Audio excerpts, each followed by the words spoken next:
following is a production of DallasCowboys.com and the Dallas Cowboys Football Club. How about them Cowboys? Yeah, go Cowboys! This is Mick Shots. Streaming live on DallasCowboys.com and the official Dallas Cowboys app. Now, here are Bill Jones, Heckma Harrison, Everson Walls, and Mickey Spagnola. It is a Friday, the day after, and welcome to an episode of Mick Shots that's going to take you through the first weekend of this National Football League season. Bill Jones with Heckma Harrison and Mickey Spagnola, and when the tough get going, the tough don't show up, apparently, because Everson's not here today. I don't say that. The tough do show up. That's right, the tough do show up. Everson would say he's tough, though, right? But he didn't show up today. He's probably getting ready for Grambling football this weekend somewhere. You think so? You think he's on his way to Vegas? For that Ohio State? I wouldn't be surprised. Yep. What's the points on that game? I won't tease you about that, Everson. I'll leave it alone. All right. Well, we got much to get to. We said on Tuesday, no dilly-dallying around. That's and right. Cowboys didn't dilly-dally around last night. They got right to it also. So we will too right now. And, man, that's a game with the effort that was put out, the execution in many respects that was put out. That's one that you just wish you could have come away with a W. Yeah. Mickey, you were there. I'm dying to hear what you, being in the box, seeing this whole thing live, what you thought. I thought the Cowboys showed people what they didn't see that we saw in training camp, that they're not that bad of a team that everybody was expecting. I think the Eagles probably were surprised. I know 69,000 people at the link were surprised because they thought they were there for a coronation parade against a walkover, right?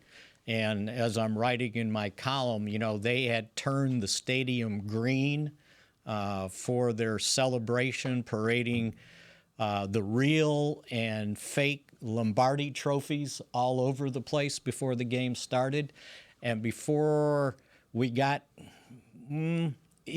almost through the entire game, I think those fans were turning green because their stomachs were turning.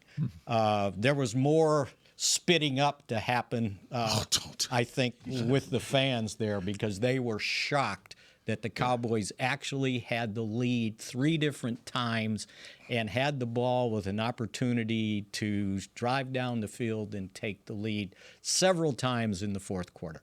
So I think you got a better indication of maybe the potential of this team, that maybe you shouldn't consider 7-10 last year or getting routed 2 of 3 preseason games that I think everybody jumped all over.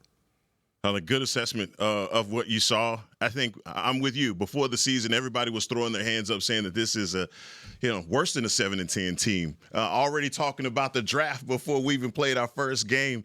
And without knowing anything about Brian Schottenheimer's scheme, without knowing anything about Eberflus and what that was going to look like for the Cowboys, I was pleasantly surprised with the way that they came out and they attacked. I think offensively, it was Coach Schottenheimer's unyielding commitment to the running game that I really appreciated. Obviously, you wish it could have gotten you more.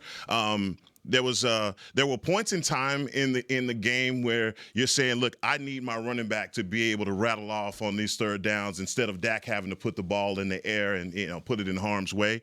But also defensively, look, it is the run defense that I think that have the biggest question marks. And I think you came away from that game still not having those questions answered.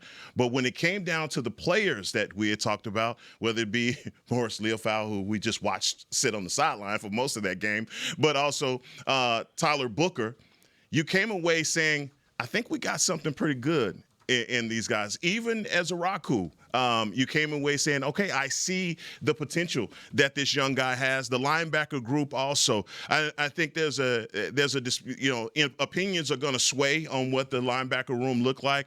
I'm just going to say this. Those guys were probably they were going against one of the best running backs in the entire league. And it felt like at times trying to tackle Saquon Barkley was like herding cats. Even when Sanborn, shot the gap, immediately here is Saquon Barkley making a miss in the hole. So, look, it was the missed opportunities for me. You look at the tape, and that's one of the things that I think, Bill, for most teams that I see, they make the biggest jumps in between week 1 and week 2, and by week 4, they are what they are. But I think if you look at this tape, you're going to say, there was a lot that we left on the bone, and there's a lot that we could do and be better at, and maybe not having that preseason to have that continuity was what plagued them. For those of us able to watch, even going back to OTAs and just seeing this team out on the practice field, it seemed like that just the whole makeup, the culture of the team, the coaching staff and everything, that this team was going to be as prepared as a team can be for the opener, and it turned out that way, I thought. We've seen some training camps, Mickey, where we come home from training camp going, I don't know about this team, right. And everything was crisp out there. And so I felt like that they would have a showing like they had last night. And I had questions about, Philadelphia. If you go back and dissect their season last year, they were obviously in the Super Bowl, they were as dominant as can be. That's what everybody remembers. But they were the week before, 2 weeks before in the NFC Championship game, Matthew Stafford's throwing for the end zone on the last play of the game, or could have. And so they're not this team that Jason Garrett was making them out to be during the pregame show last night. And taking nothing away from them, but there's just not that much separation between any of the teams in this league. When you are prepared to go out and play like the Cowboys were prepared last night, I think my takeaway is for Cowboys fans is this is going to be a fun team to watch this year. If they put out the effort, the all-in, the makeup of the players and everything, as long as they stay relatively healthy, this is going to be a fun season to watch. I said, damn it, Mickey, about 2 times watching that game. Why? Because I was right? Yeah, you were. And, no. And it was all related to Kevontae Turpin.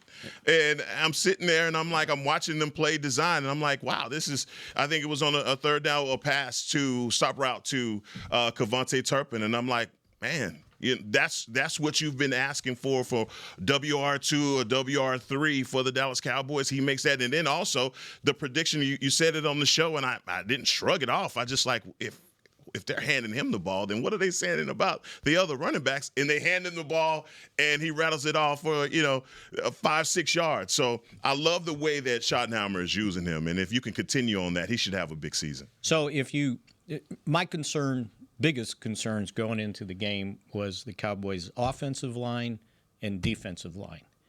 And the defensive line sort of figured it out the second half, turned things around. Because anyway, if I had told you that Saquon Barkley's going to only rush for 60 yards on 18 carries, would you take it? Check mark. Right? Yeah. And think about it. 49 of the 60 were in the first half. Yeah. They held him to 11 yards the second half. The thing that hurt were the runs by Hurts. You're sitting there. Now, it says 62 yards. He had 65 and then 3 minus 1 kneel downs at the end. That's right. He just breaks your back when you think you've got plays stopped. So the secondary did their job, right? They did the job forcing him to run or confusing him where he didn't know what to do with the football, but he sure knew how to run. And then the Cowboys' offensive line, you're sitting there going, well, are they going to start Guyton? He's practiced for a week since August 28th. He played 100% of the snaps, and Dak got hit one time. No sacks, right? And it's like they did their job. Now, I knew there was a couple leaks where Dak was, getting rid of the ball just in time. But they played better. Think about it. You got a guy second year that had missed a month of training camp. Yeah. He starts. You got a rookie starting at right guard. You got a second-year center, and they played well. Now, I understand Jalen Carter wasn't in there because he's an idiot, but I thought they held up, and they actually were able to run the ball for, 119 yards? Yes. Not bad. Not bad at all for the first game. So those two things were my concerns. Maybe the offensive line can do this, and maybe this defensive line. And I wonder if they continue with this rotation. It was a 4-man rotation. Yeah. They had a first unit and a second unit, and I know at one point in the game I was like, get the backups out of there, please. And they kind of finally did. I think it was encouraging, and I think people got a better idea of what this team could be. I'm going to talk about what you were saying about the defensive line, and the biggest question mark. Everyone's looking at the defensive line, seeing, are they going to be able to stop the run, but better yet, put pressure on Hurts. Secondary is doing their job. For any other quarterback, that would literally be a coverage sack, but not Jalen Hurts. He can still run, and I think in the years past, you're used to seeing a Jalen Hurts that had been, dealing with leg injuries. He's hurt. He can't get out there and run for those third downs. Well, he's fresh. And when your defensive backs have their back turned to him, he's going to find a way to squirt out of there. And a lot of times when it was Dante Fowler I was looking at, as far as his containment. And he's just trying to make a play, but he loses contain, and what he does is he allows for Jalen Hurts to get out of the back door. And those are the things that I'm seeing with Matt Eberflus's defense that I'm like, man, they can be so much better if they don't allow that. And the guys up front getting pushed, flushing them out. But when you flush them out, you got to be flushing them towards somebody, not to an open area. That happened to them on several occasions, obviously touchdown runs and on third downs. But interior-wise, Osa Odighizuwa, Solomon Thomas, guys like that, and Marshawn Nealon had one heck of a game. And so, like I said, from one game to another, I'm looking for guys like that in that rotation to be so much better. Yep. That rush lane discipline is so huge. Yeah. The case study in that was 2 years ago, AFC Championship game when the Chiefs went to Baltimore and against Lamar Jackson and the Ravens, and they were able to contain him, and it was all about keeping him in the pocket, basically. And a great example of it was on the last play of the game when they go empty, and I was listening to some national broadcasts this morning. They were talking about, I can't believe everybody in the stadium knew that with an empty backfield, Hurts was going to run on that. How come Matt Eberflus doesn't understand that? They had it contained, okay? And the one time that Osa, earlier in the game, as you mentioned, Fowler and then Ezeraku, one was a hold.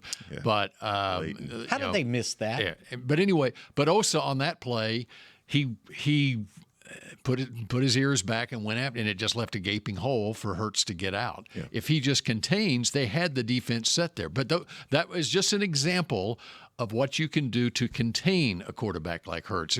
The first time that in my football watching history, that I got frustrated by a quarterback who your defense is doing everything they can do. It's great coverage in the secondary. You got a good rush. You got everything going. And there's no place for the quarterback to go, but he gets out. It was when Oklahoma played Texas in 1979, and Texas had a quarterback named Donnie Little. Yeah. And Donnie Little would get out, and he'd get 15 yards. And so you got the whole thing defended, and now it's a modern-day old college offense. Vince Young did it with Texas, obviously, when he played there too. But these quarterbacks who you got everything set up exactly like you want to defensively. You got everything contained, and then there's one guy who doesn't do his assignment or whatever, and the cat cannot play hero ball. And it breaks your heart. Yeah, because you did everything you were supposed to do except for that exception. And they finally a little bit did it better the second half of setting the edge and making sure they funneled him inside instead of letting him run all over the place like he did in the first half. Mickey, what did they do at 4:44 after the rain delay? What did he? There had to have been. Did anybody hear what Eberflus's adjustment was? Because they came out of the rain delay like a brand new team, as far as the run was concerned, and staying alignment assignment sound. Yeah. Well, the first thing that they did was there was 2 corner blitzes right after the rain delay, right? Yeah. Trayvon came on the first You one. gotta get home, Trayvon. Well, but they got a 3 and out. Yeah, they flushed him And out. so, and then Bland, I think, came on the other one. And so, they had an hour. They could look at the entire all 22. An hour and 4 minutes. I mean, they had plenty of time to go back and look, and of course the Eagles did too. But that was one adjustment. And by the way, I don't think TV did justice to how hard it started raining towards the end of that delay. When they had the pregame crew in the tunnel there, Yeah. talking, trying to take up time, they couldn't see it.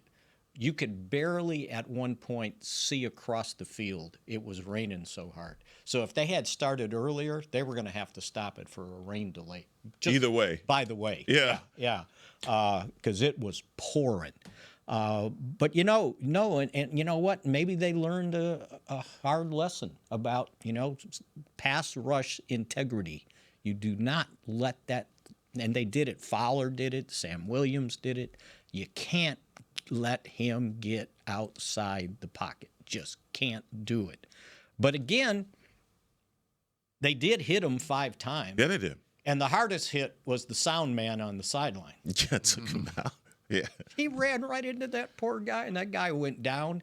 And then everybody thought that he got pushed, and he didn't get pushed. Yeah. He held up. Was it Clark or? Yes, Damone Clark. Yeah. Yeah, and it was like he held up, and then the sound man got in the way. My question, you know what, Bill, you talk about a guy like Lamar Jackson and then obviously Jalen Hurts. How do you simulate something like that in practice? Because the defense has to get a look in practice versus a guy like that. That's really hard to duplicate that kind of athleticism and that kind of vision from that kind of quarterback. Talk about Oklahoma going all the way back to the Jamel Holloway days of running the wishbone. How do you practice that? If you're not a wishbone team yourself. So a lot of that is trusting your scheme, trusting your disciplines on defense, and not trying to play hero ball. And they did a good job of that at certain times. But when that broke down, that was when you started to see. And it's part of the offensive design for the Eagles too. I mean, you don't have to, like in the case of Ezeraku, you don't have to take a full charge inside rush or whatever. Once you commit that way, that tackle's going to take you that way, and that clears out the whole left side of the field for you. I circled this when it was 2nd and 9 at the 38, and Hurts ran out. It was 14-7 Cowboys, and it was him that got held right from behind. Right. Ezeraku. Mm-hmm. Right. How did the head referee miss that? Well, Mailata did a good job of keeping his hands inside, but he was holding on for dear life. Right. Yeah. You should have seen the Cowboys sideline. It absolutely went crazy. I thought White Cotton was going to go out and tackle the head referee. I mean, it was. He did. It was just evident that a defensive player is not going to stay when the quarterback is getting out. Okay. He's not going to stay attached. His chest is not going to stay attached to the offensive tackle without being held by that offensive tackle. Right? That ended up being a first down, and they went on to score a touchdown to tie the game up. That's the thing. You got a rookie. He's got to learn how to do a better acting job. That's right. He's got to throw his hands up. Flop. He's got to flop. He's got to sell it. And that's one of the things, man. He just didn't sell it well enough. And kudos to Mailata, man, because he definitely kept those hands in and kept him Velcroed. Well, we saw plenty of times where Micah would try an acting job and he didn't get the call. Yeah, that's right. So, well, there's so much to get to. We're just getting started here. But we start with the beginning of the game when we come back. Spitgate. That's right. When Mick Shots continues in just a moment. Miller Lite, the legendary light beer. The originator, the inventor. If this beer could talk, it'd tell stories about that one time, that night, that one guy, that one gal, writing a story 50 years long and 50 million friends wide, because legendary stories start with a light. Here's to 50 years of Miller Time.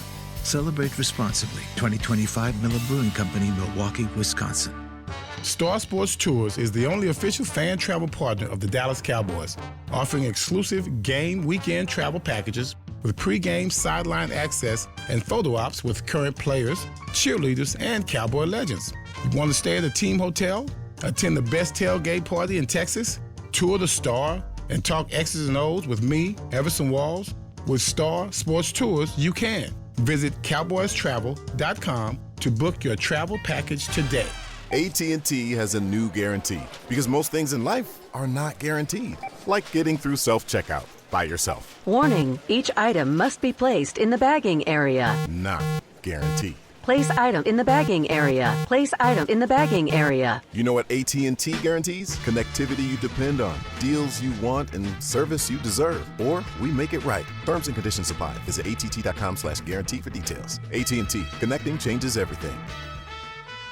The National Medal of Honor Museum is now open in Arlington, Texas, just a few blocks from AT&T Stadium. Immersive exhibits and exciting technology allow you to fly a rescue helicopter mission in Vietnam and have conversations with virtual Medal of Honor recipients.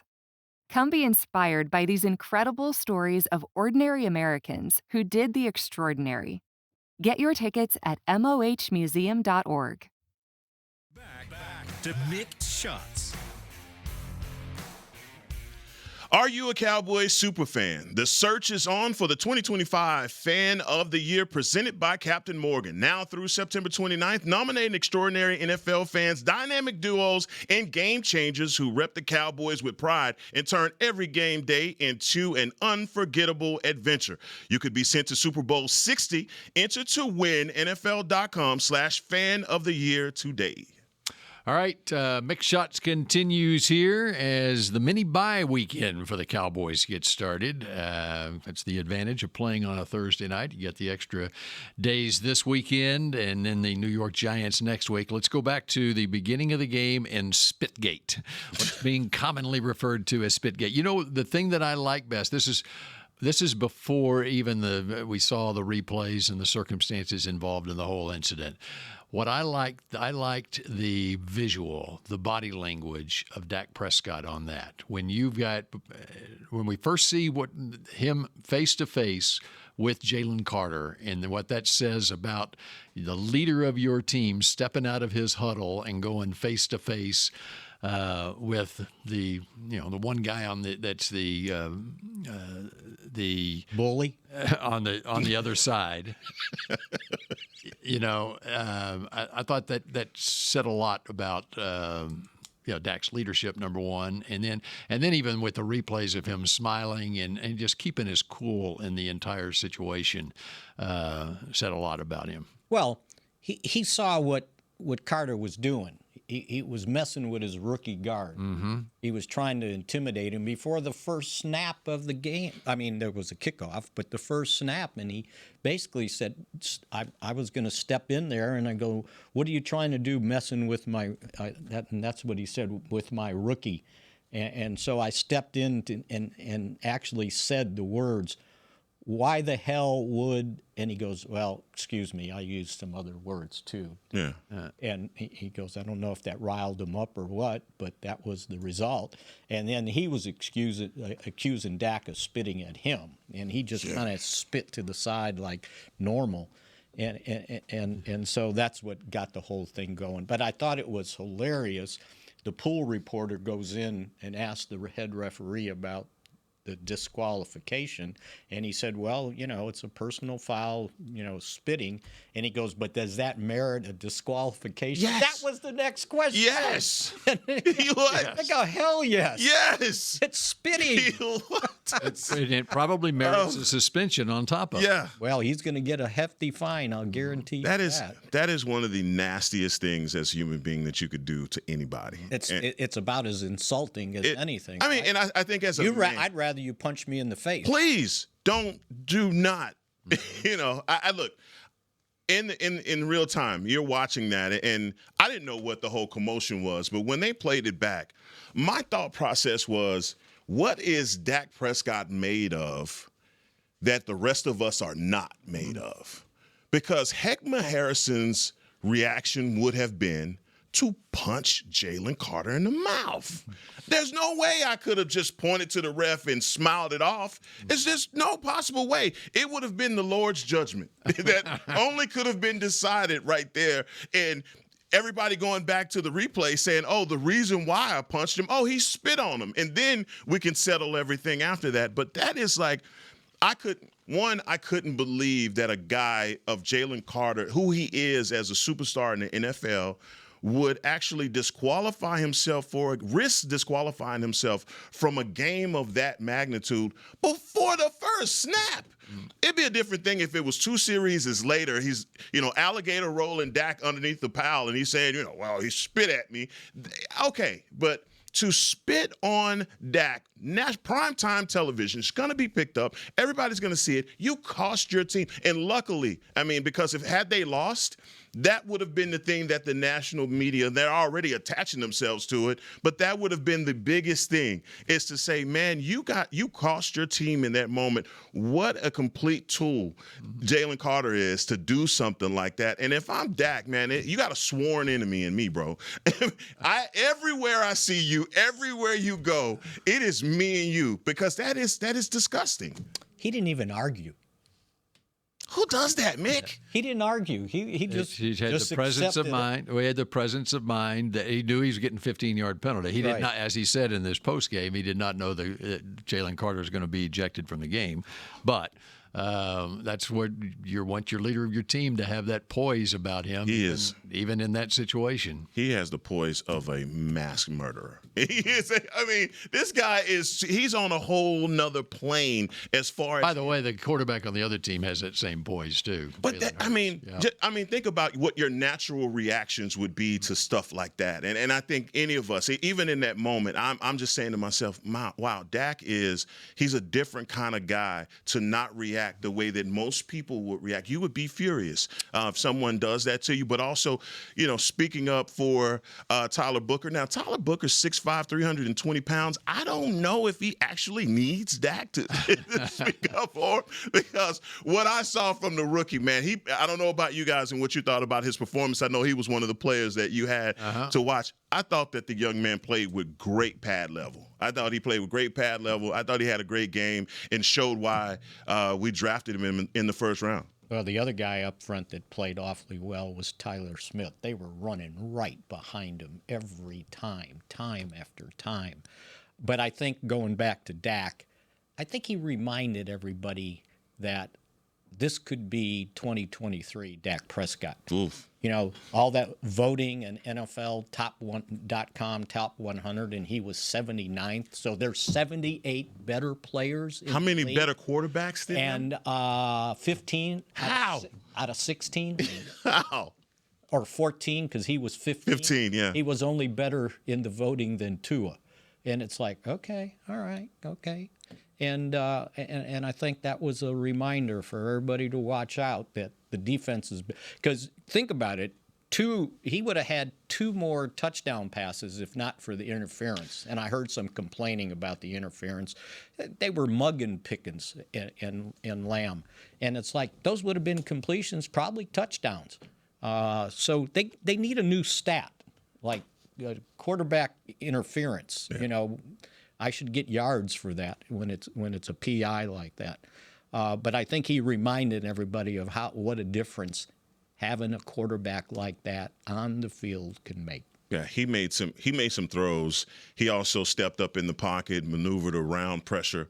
But man, George Pickens, after watching him, I'm saying to myself, for the next 16 games, defensive coordinators are going to be staying up late at night trying to figure out, how do you stop these two? And when you have Lamb on one side, Pickens on another side, it completely spreads you out. And you saw, like they were saying the whole broadcast, oh, the Eagles secondary is just not that good. Man, dude, give them credit for being the wide receivers being as good as they were. And in that last play, the one that it touched CeeDee's hands, I know.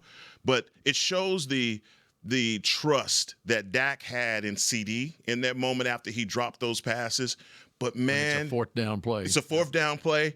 But I still got to look at number 3 and at least look his way, because George Pickens was having – it didn't matter if it was Cooper DeJean, whoever they put on him, he was baking on his side. I don't think he was open on that play. There was somebody else over the middle that looked like a shorter pass. You know what it reminded me of? The catch, no catch, the pass to Dez. Romo could have thrown underneath, and it would have been a first down, and he went for the deep ball. Wow. But Fangio gets credit for being brilliant defensive guy. Did he think Adoree Jackson was going to cover CD man-to-man? They saw that, and they're going, let's throw over there. Let's throw over there.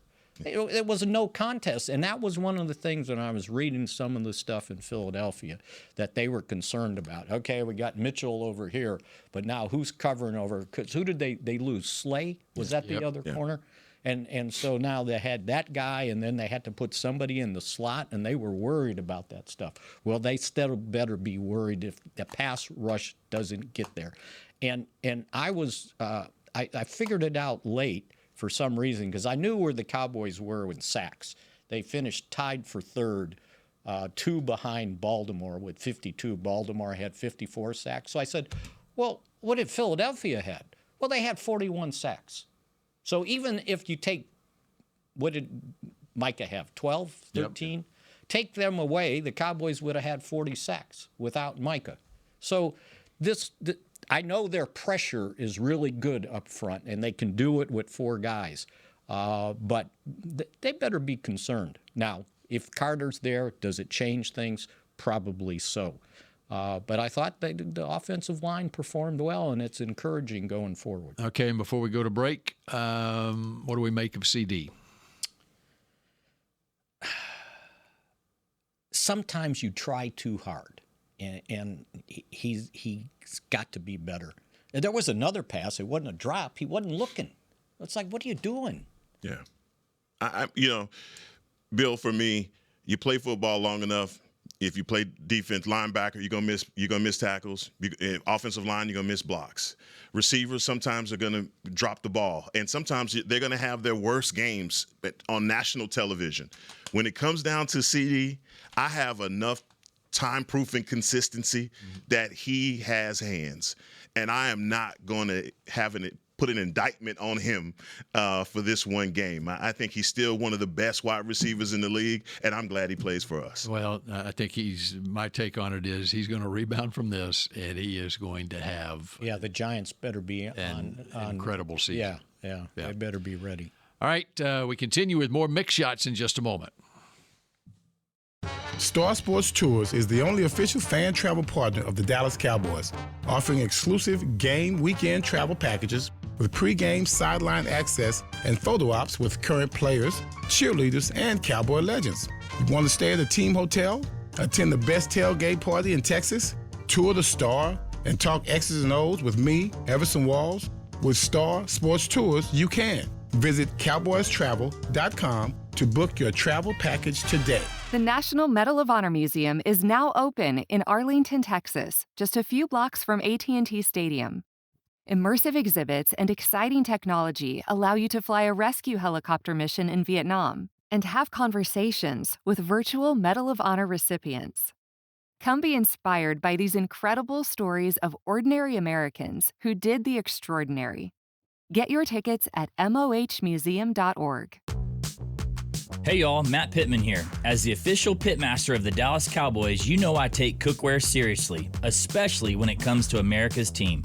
So when the Cowboys are away, I'm putting my Yeti cast iron skillets to work to make my game day favorites for friends and family. I'm talking chicken fried steak, skillet queso, and peach cobbler. And just like the Cowboys are forever, so are these heirloom cast iron skillets. Check out the full line of skillets on Yeti.com or at a Yeti store near you. Miller Lite, the legendary light beer. The originator, the inventor. If this beer could talk, it'd tell stories about that one time, that night, that one guy, that one gal. Writing a story 50 years long and 50 million friends wide. because legendary stories start with a light. Here's to 50 years of Miller Time. Celebrate responsibly. 2025 Miller Brewing Company, Milwaukee, Wisconsin. Back to Mick Shots.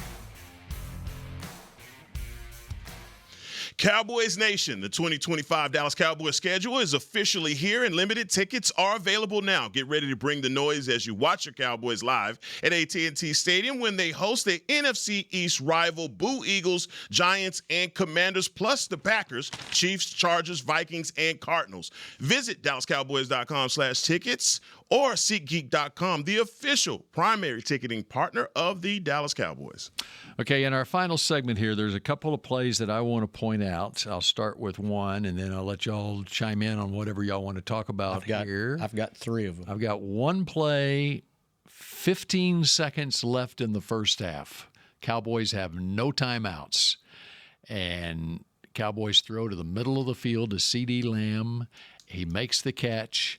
He immediately gets the football right to Cooper Beebe. He runs it to Cooper Beebe, who sets the ball down a yard short of where CD was. But umpire was able to come in, touch it, and then they were able to clock it. And then Brandon Aubrey kicks a field goal in that. The execution on that, when that play starts with 15 seconds and then to have 3 seconds left on the clock, that shows how prepared this football team was. I was saying when they were going to snap the ball, I'm going. They're throwing to the middle of the field to the boundary, right? Yeah, obviously the Eagles were taking away the sideline too. But I'm trying to remember if it was McCarthy or Garrett, whatever coach pointed out that the drop-off point on a play like that is 15 seconds. Like you can get another play off as long as you get to the line. They executed it so well they still had 3 seconds. Yeah, that was absolutely amazing. Do you remember the 30 years ago the Cleveland game throw to Novacek on the goal line and got stopped short of the touchdown? And I want to say that play started with like 18 seconds left, and the Cowboys weren't able to. And they ended up weren't able to get another play off at the 1 yard line. That's right. And got beat. Yeah. So my 3 plays, I thought, turned the whole game around. One of their guys, I think it was Brown, got hurt. There was 6:21 left in the game. The Cowboys are facing 2nd and 10 at their own 40. Then they're trailing 24-20. Sanders takes off like a bat out of hell. He's going to run 60 yards for a touchdown. And then the piano on his back. Zach Bond catches him from behind at the 11. And it's like, seriously? Okay, fine. Now it's 1st and 10 at the 11. The very next play, he runs for 3 yards. It's going to be 2nd and 7 at the 8. And Pickens gets called for unnecessary roughness.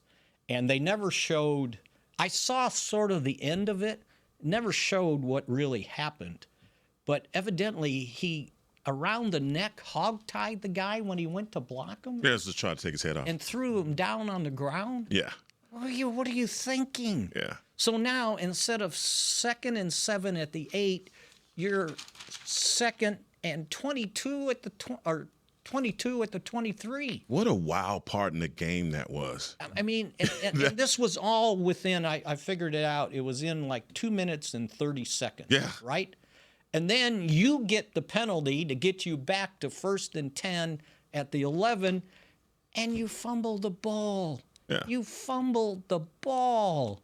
And I'm going, it just turned the whole complexion. In 2 minutes and 31 seconds, they changed the whole complexion of the game on those 3 plays. It was the pass interference, wasn't it? It was the pass interference in the end zone that brought them back. No, it was the roughing that the Cowboys moved to the first. Okay, that wasn't the Ferguson. The one on Ferguson. Okay. The guy lit him up in the end zone, right? Right. And it's like, okay, now you got new life because you're going to score, right? You're going to take the lead. Now the pressure's on them. They're going to be down, or at least you're only down 1 point, right? And all you got to do is get to the 50-yard line because if you were kicking to the camera left, and I was watching warm-ups, the way that wind was blowing, 70 yards would have been reasonable because the wind was blowing that hard. Okay. And so if you're down one, it changes how you call plays. And he fumbled. And it was a 1-yard run, and he gets grabbed from behind.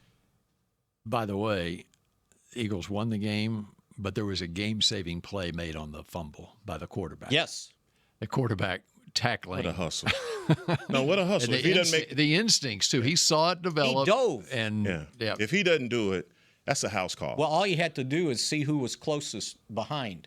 It was 3 offensive linemen. Right. Well, they ain't catching him. No, right. he's going 90 yards for a touchdown. Eberflus said this is an old Rod Marinelli line that as far as his secondary, the defensive backfield, there are no house guests. Everyone has to be able to tackle. Yeah. Well, apparently there's no house guest in the offensive backfield either because the quarterback can tackle. You ain't lying, man. Dak said that was the only time I've been on the ground the whole game. Yeah. And that's a testament to your offensive line if that's the case. But that one play to me is funny. You have those 2 plays, but that one play, the fumble on the 1-yard line. And when I was just evaluating these running backs, I thought Williams, without having to see him in the preseason or see him coming back from the knee injury, just wondering what kind of back he would be. Bill, I was pleasantly surprised with his production. I know we had guys in the preseason that we were high up on because of their battering ram style of play. But to me, Williams was that, and I would have wished that they rolled the hot hand with him, because there were times when Miles, not taking anything away from Miles Sanders, I think he'll have a better game, but I just felt like he was a different pace of a running back than what you were having with Williams in the game. He wasn't seeing things, and it's a 1-yard run. Don't jump cut.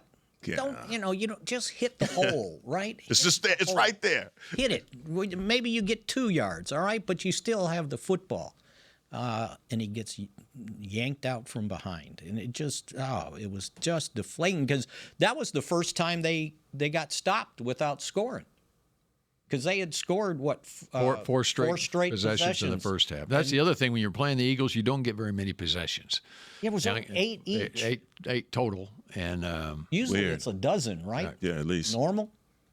Yeah, 8.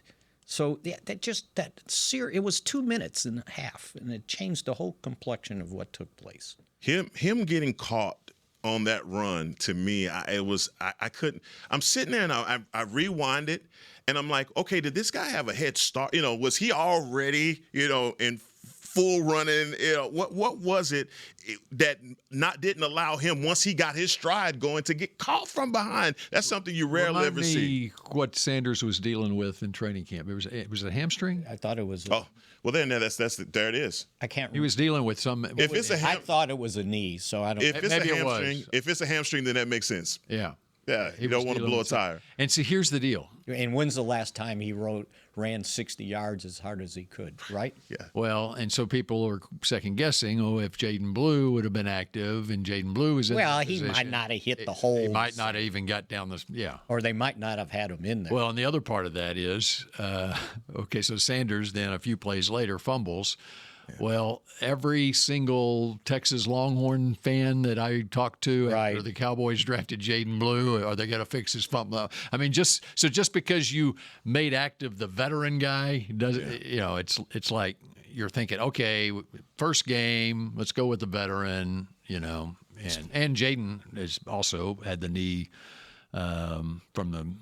or the ankle. It was a foot or ankle injury that Jaden Blue was dealing with in the preseason. I think. Yeah. So both of them dealt with some injuries. I mean, guys, you watch football long enough, you're gonna turn the ball over. You're gonna have interceptions, but when you fumble in the red zone, that is like just nail in coffin. I'll have to call my guy Eric Eager, who deals in analytics, because I don't know many teams that fumble on the goal line that end up winning ball games, because it's just so deflating. It takes all of the momentum away from you, and it changes everything. And thank God Dak the tackle, because if that turns from being down on the goal line with the potential to... They were that close to being a 31-20 deficit. What a swing that would have been, right? And then the defense comes out and 3 and out. And you get the ball back at the 26th, and they got 1 first down. Is that all? And then they had to punt. Yeah, I think they just right at that moment. That's when they put the screws in. That defensively, boy, they covered pretty well. Eagles, I mean, come on, man, they're a great team, and you have a defensive coordinator that's got plenty of tape on Dak and knows where he wants to go with the ball. It's just, man, missed opportunities in that game. And CD is probably the sickest man in the city right now. But 88, we behind you. It's just, man, that would have been a beautiful pass from Dak, but had you completed that, I mean, because no one in that stadium, no one going into yesterday's game gave the Dallas Cowboys a chance to win that game. And the talk around has been moral victories, and there are no moral victories, and they lost. But the deal is that no one even gave them a puncher's chance in this game. Well, and Schottenheimer, he emphasized that. We're not moral victory. We were here to win the game. I just don't think anybody had an idea about this team. They didn't have an idea about what difference Dak would make. You mentioned Javonte Williams. No one had an idea what he was doing in training camp, and you could see it. And not only is he quick, he's got a little power to him, too. I think he's maybe 215, 220, something like that. And so, you could win with him and just, have other guys to help out. The offensive line, Tyler Guyton was the one that shocked me because from what I was told, they were rotating first team reps, him and Nate Thomas. He played every snap, and his name never came up, right? It's not like he was getting beat over there. And I think maybe his veteran experience helped, or veteran, 1 year, but I think basically half a year. It helped him out, yeah. Yep. And then Booker, too. He held his own. Now, I know it wasn't Jalen Carter, but the other guy's pretty darn good, too. So the fact that offense, if they can play like that and improve, this really can be a very good offense. Now, again, the defense has got to be able to stop the run better than they did. Kenneth Murray, I think, surprised people. He led Tennessee with tackles last year. And I think he was leading tackler last night, too. He was. And Kenny Clark, he'd been there, what did he get, 3 practices? Yeah. He had 5 tackles. For a nose tackle, I'll take that any day. And he clogged it up, too. Mm-hmm. Now, he clogged it up, and that's something that you could man, I just don't want to see my 1 and 3 technique getting pushed down the field, and you didn't see that yesterday. And no one was giving Solomon Thomas credit. He had a really good game. Yeah. And I think you mentioned Nealon. He was showing up last year until he hurt his knee, and then he was never the same the rest of the season. This guy's got something, right? And we talked about Izaraku and, Fowler still not a 50 snap a game or a 50% snap a game yet. And he's got to do a better job of holding the edge. But I think they could cobble up a pass rush as long as it's not Jalen Hurts. If that was a normal quarterback back there, a sack, they would have knocked the hell out of him, right? So I'm just glad people got to see this. That they're not a 6-11 team.